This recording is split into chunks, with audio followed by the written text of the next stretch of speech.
What school did you go to for post-secondary? Post-secondary, college Mm-hmm. or high school? High school and college. High school and college. So high school, when I was in Spokane, smaller Mhm. town, I went to Ferris High School, and then I moved cities across the state. So I was in eastern Washington, the state of Washington, in the northwest of the United States. Right. And then moved about 4.5 hours west to the other side of the state, which is where Seattle is, in the beginning of my sophomore year, so 10th grade. Mhm. And went to Roosevelt High School, drastically different Right. high school. I see. I wanted to get out of there. I think I enjoyed it, but I was getting to the point of senior year where there's just not that many requirements. Senior Mhm. year, I think, at least where I was from, was kind of the kick it year. Right. It's where you had a lot less responsibilities than junior year, Right. and you were just getting faded with your friends and Good coordinating the times. kegs and whatever. And I think that I moved to Seattle late enough in the game that that I didn't have those ties with all my friends. Like, we're hitting senior year and we've been homies since preschool and this is crazy. You know what I mean? Right. So I wanted to get out. So I did my senior year the summer after junior year at community college. Mhm. And then I stayed there for a year and a quarter. And then I transferred to the University of Washington. And then I ended up doing a major that was basically a merger of history and philosophy, but it was also the sort of department of study abroad at the University of Washington. So then I did a whole year separately in 3 chunks, 3 quarters of study abroad at 3 other colleges out of the United States. I see. And so it was probably around this time that you met a character named Ben. Yeah. Is this character important at all? What? Yeah, Who is this character for viewers who may not know who Ben is? Ben Haggerty. He's Macklemore. He's my business partner, my creative partner, my best friend. And I met him when I was 16 or 17. How'd you meet him? I met him on MySpace. What kind of messages did you send him? Was it just like, I didn't send really him a dig your message. work, or- I was maybe just getting out of my junior year, so I was heading toward the community college. Right. And I friend requested him, and he sent me a message saying, "What's up with this beat?" Whew. And at the time, I had been really maybe just arriving at the point where I was like, I make beats, where it's not like embarrassing. It was still Right. embarrassing. Like, my beats In were- hindsight. My beats were bad, and what I think at the time he was really after was the sample that I'd found on vinyl for that particular beat. And I was like, whatever, blah, blah, blah, let's get up. Yeah. And then we got up and, obviously gave him the beat. And I also, at the same time as getting into audio production, I was also getting into photography a lot. Right. So I was just riddling him with all these photos I've done, and we got to do a photo shoot, and that was kind of the beginning of our relationship. Was I was doing a lot of visual design for Right. him. And so, when and why did you decide to make this transition to, from becoming his principal star photographer to becoming, the awesome, person who makes records, right? Not just Yeah. a beat maker or a producer, but Yeah. who makes records. That was the root of how we met, was over a beat. And I Yeah. think that what happened was I found a real, on a business tip, I found a real niche in photography from 2006 to 2008, particularly in the lane of hip hop and music promotions. Right. So, I was doing a lot of his photos. I was doing flyers for shows. But, we did 3 songs throughout the course of that time, and I think that he was always intrigued by the music I was making. But I also, I think, that period, 06 to 09, I was just getting better at being a producer. I think he met me when I was, 9 months deep. Anyone who's 9 months deep in anything is not a master, you know what I mean? Not yet. So, yeah, so I think that, and he was going through all of his own life shit, too. I see. So I think that time for me to kind of practice and do visuals. To circle back to your question, I think that people began to know me as a photographer and not as a producer, Right.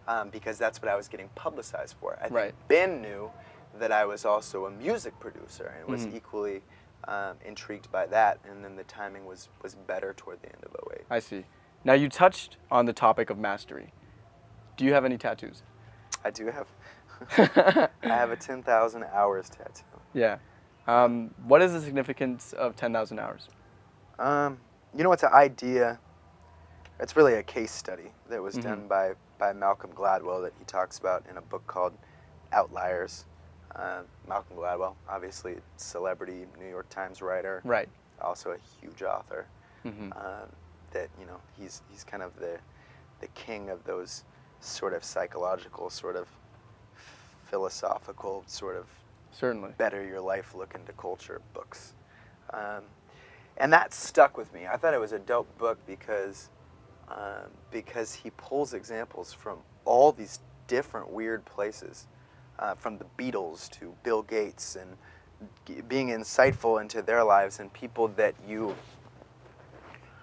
don't really know how they became so successful or such huge leaders. He made a guess on, or a study on, and the study was that it would take 10,000 hours to become a master of something, which you start to kind of break that number down, and it's a long time. Just a little bit, yeah. Yeah, it's a long time really doing one thing. Right. Until you get really, really good at it. And it stuck with me because I've always just put in a lot of work. And I think that that's exhausting.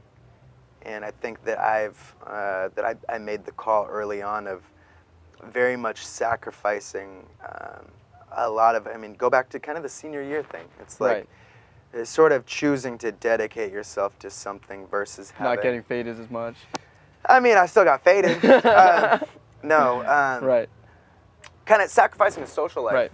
Sacrificing time with family, sacrificing a lot of normalcy. But it's not just about normal work, right? It's about, deliberate practice, consistently improving and getting better. So, what and hopefully doing something that it doesn't feel like deliberate practice. Something that you love. I mean, for me, it goes back to guitar. Like now, I don't love picking up a guitar. I love producing records. Right. But at the time when I was 12, 13, 14, 15, I loved picking up the guitar, and that didn't feel like work, and I was logging my hours.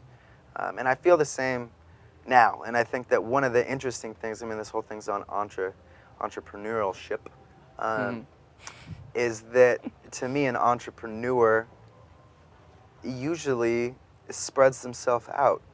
I think the difference between a super hard worker and an entrepreneur is that an entrepreneur is always on to the next thing. I see. And so I think it's interesting. I've always had this battle for me inside between 10,000 hours and pride in sort of being an entrepreneur, because I do think that they're two different things.